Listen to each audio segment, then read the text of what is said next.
You ever had one of those days where Parkinson's throws you a curveball and the only option is to laugh or lose your mind? Well, I sure have. And today, I'm going to dive into the real raw stories and the creative solutions that actually get us through the tough days. From the epic fails to the surprising wins, you'll hear moments from my own life and from people just like you. So stick around because what you hear today could change your whole week. They told him he had 5 good years left. That was 15 years ago. He's still standing, still speaking, still living. This is Living with Parkinson's, the good, the bad, and the reality. A podcast about what happens when life throws you something incurable and you fight back anyway. Hosted by Bryce Perry. Diagnosed at 40, 15 years into the battle. This is the truth behind the tremor. Let's begin.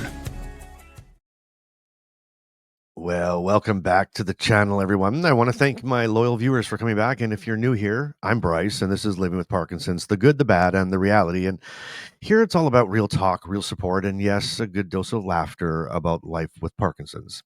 This channel is a place for anyone, whether you're living with Parkinson's, you're caring for somebody, or you just want to understand what it's really like. And remember, your stories are the heart of this community. So I encourage you to jump in when you can. And let's just jump into this one. Today, I want to start with a classic Parkinson's moment from my own life. Okay, so picture this. It's a regular morning. I'm feeling pretty confident. I got my jacket on, keys in hand, and I remembered my phone. Hmm. Vic- Victory music is in my head. And then I realized I forgot my wallet. So I go back to get it. And as soon as I bend down, boom, Tremor City. I drop the wallet, I drop the keys, and my phone bounces under the couch just for good measure. And that's when in my head I cue the circus music. But here's the truth. 5 years ago, this would have ruined my day. I might have skipped going out. And now I just laugh, I snap a mental picture, and I keep rolling. Because Parkinson's forces you to become a professional at rolling with the punches. And who can relate to that? Right. But honestly, it's not just about the clumsy moments. Sometimes Parkinson's delivers little victories that feel huge. Like last month, I managed to button a stubborn shirt all by myself for the first time in ages. It took about 4 minutes and a fair bit of my mumbling under my breath and a few probably beep, beep, beep words. But when I finally did it, I practically gave myself a standing ovation. It's the little things, right? It's these little things that we can kind of celebrate to make ourselves feel better. And I'll never forget the time at a grocery store when my hand was shaking so much that I could barely hold my debit card. And the cashier asked if I was nervous, and I just smiled and said, "Nope, nope, just my Parkinson's getting a head start on the weekend." And instead of embarrassment, we had a real conversation about the disease. And by the end, the person behind me in line said, "Thanks for educating us." Sometimes when you're open, you give others permission to be open too. And that was a real lesson to me, and it was a real aha moment for me. Now, it's not just my stories that matter. Let's hear from some of you. So I pulled some of real stories, out of the comments and DMs, and I'm going to share a couple of them because I think they're amazing. So Janet from Ontario shared this. Last week I tried to make tea.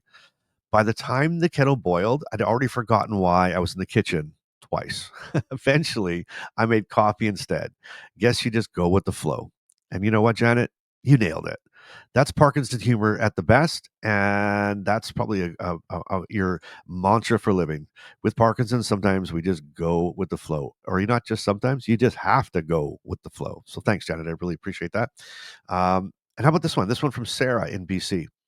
My biggest win last week is I made it through a yoga class without falling. And when I did wobble, the group joined in for balance practice. I've never felt so included. I love this. Sometimes it's not just about staying upright, right? It's about staying connected. And I just love that story. So thank you, thank you, thank you so much, Sarah. That's encouraging to me. How about Mike from Iowa? I tried Bryce's sticky note hack, but my dog ate 3 of them, and now he's the most organized pup in the neighborhood. Mike, Mike, if your dog starts taking your meds on time, then you need to let us know. Meds on time every time, even for the dog. So thanks, Mike. I got a real kick out of that. That was awesome. And here's one from Lisa in Florida. My grandkids help me set reminders on my phone, except now. Except now my phone tells me to dance like no one's watching at 3 p.m. every day. Who needs medication when you've got grandkids? What an incredible story. I mean, it's funny, but that's awesome, right? It's just totally awesome. And if you've got a story, funny, frustrating, or inspiring, drop it in the comments below. You never know who you're going to encourage today. You just never know. Okay, now let's get practical. Now, let's talk practical solutions. Like over the years, I've collected a whole toolkit, right? Some ideas from doctors and some from my friends and some from good old fashioned trial and error. And let's break it down. Okay. And this is just some things that you need to really think about. One of the things that I do is number one is the sticky note system. And we heard about, I think it was Mike, was it Mike's dog that loves the sticky note system? But let's break down what the sticky system is. And I have more sticky notes than a stationery store, to be honest. So here's how I use them: red sticky notes, medication reminders, always on the fridge or the coffee maker; blue sticky notes, appointments or things that I need to tell Carmen; and yellow sticky notes are pep talks to myself, like "you've got this," or "remember, coffee first, question later." And if you run out of sticky notes, cereal boxes, napkins, and even bathroom mirror will do. And I apologize to Carmen in advance for all of those things that I write on or do.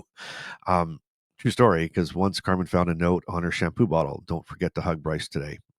Because Bryce has always got his cuteness rolling in high steam. But anyway, and the other set of tips and things that I'm going to talk to you about and remember is alarms. Alarms for everything: meds, stretching, water, you name it. My tip: assign each alarm a different sound. So when Eye of the Tiger plays at noon, I know it's time for my midday pill, not a workout. For tech folks, for tech folks,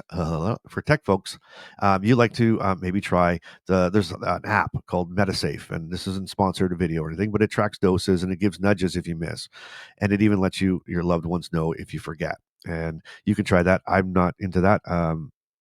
But because I don't like my loved ones to get nudges every time I miss, because they're, oh my god, they think worry too much about me. But anyway, if that's something you need, make sure you check it out. And how about for low tech days? All right, how about this? Use a cheap digital kitchen timer or even a friendly neighbor as a reminder buddy. Just whatever it is you have or use, just put it to to use it to your advantage, right? Cheap little kitchen digital timers, easy, perfect, amazing. And then don't forget also the pill timer cap bottle or pill timer bottle cap. I always mess that up. And again, I have some links in the descriptions below to for all the little things I use, and feel free to help yourself and see what I use. Anyway, here's a big one: the 5 minute reset rule. Okay, so this is what I do when I feel overwhelmed or frustrated or like I'm just about to lose it. Here's my five one. Ready? Number one, I pause. Okay, I sit down. I take 5 deep breaths, and then I remind myself: reset is not retreat, right? It's regroup and get back in the game. And sometimes I literally say out loud, "Okay, body, we're doing this together. Whether you like it or not, we're doing this together." And I just kind of take that moment to reset. And that's 5 minute reset rule. And it's very important. Sit down, pull yourself out of what you're into. So and again, if you're at the office or you're somewhere like that, get out of the stressors that are around you. So if you have to go sit down in the living room because something's going on in the bedroom, or if you're at work and you have to go sit down in another office or whatever it is, kind of move away from what's stressing you out and what's feeling making you feel overwhelmed, and just take that 5 minutes and breathe. It's like a meditation. Like breathe, think it through.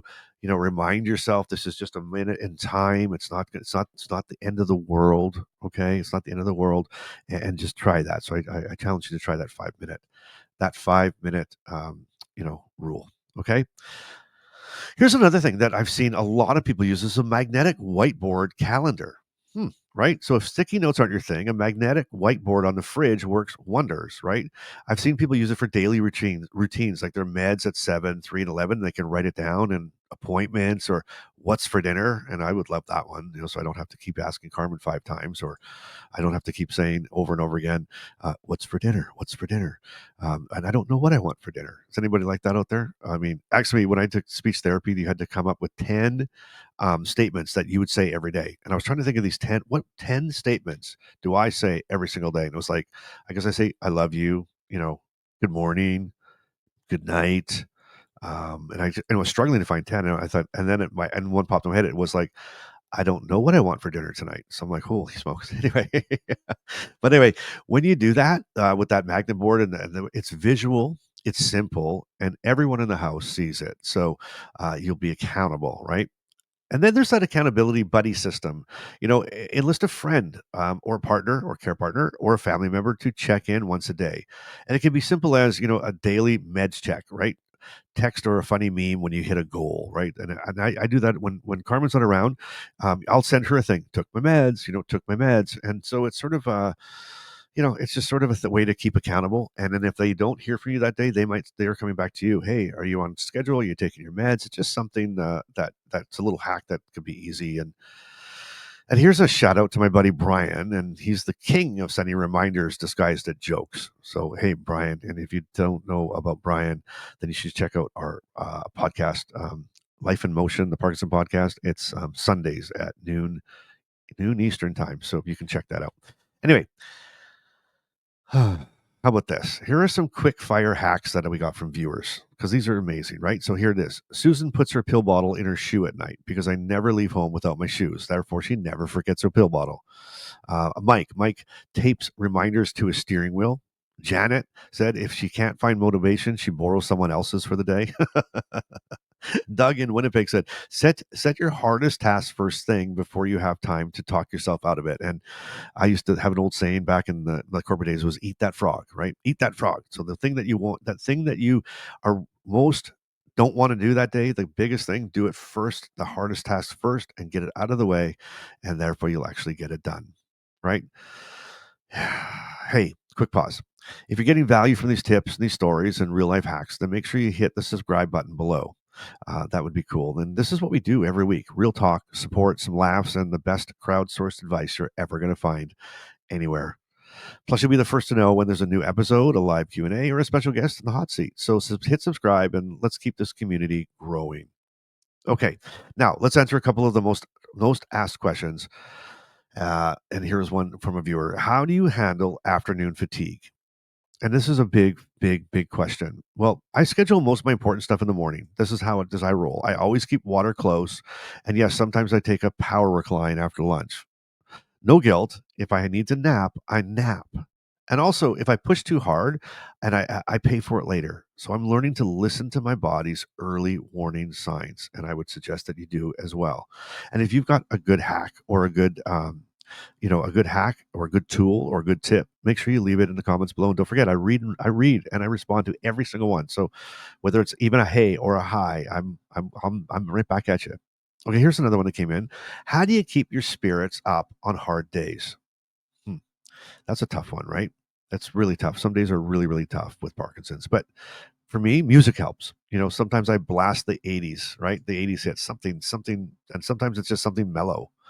I text a friend, I step outside, or I just focus on one thing I can do, no matter how small. And on a really bad day, well, guess what? I let myself have it. No shame in having a grumpy day now and then. I actually have a video, one of the other episodes of the podcast. You should check it out, and it's called "Let Me Have a Bad Day." So just sometimes there's days that you have to have a bad day, and it's what it's okay to have a bad day, and you shouldn't have to feel super grumpy or super guilty about that at all. Okay, here's a question: what do you wish you'd known at diagnosis? Oh, do you have all day? Well, probably the number one thing is that asking for help isn't a weakness. That's the PD community. It's full of people who understand, and it's okay to grieve what you've lost. So even while you're grateful for what remains, right? So you'd be grateful for what I've left, but it's okay. It's okay to grieve what I've lost. But that's why this PD community is so amazing.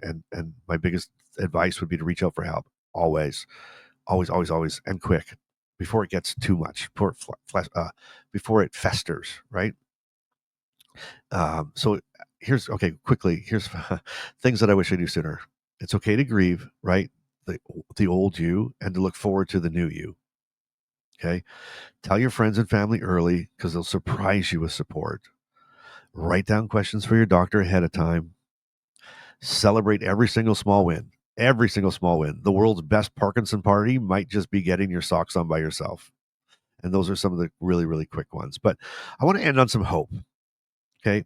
So a friend of mine just completed their first fundraising walk. And I think it was like 10 kilometers. It was something that she thought was going to be like impossible 2 years ago when she got diagnosed. There's no way I'm going to be able to run or walk 10 kilometers. And she knocked it out of the park. So amazing, right? Like it's just awesome. Like, just stretch yourself. Don't ever limit yourself because of Parkinson's at all. How about this? There are more clinical trials and more new treatments on the horizon than ever before. Progress isn't always fast, but it's real.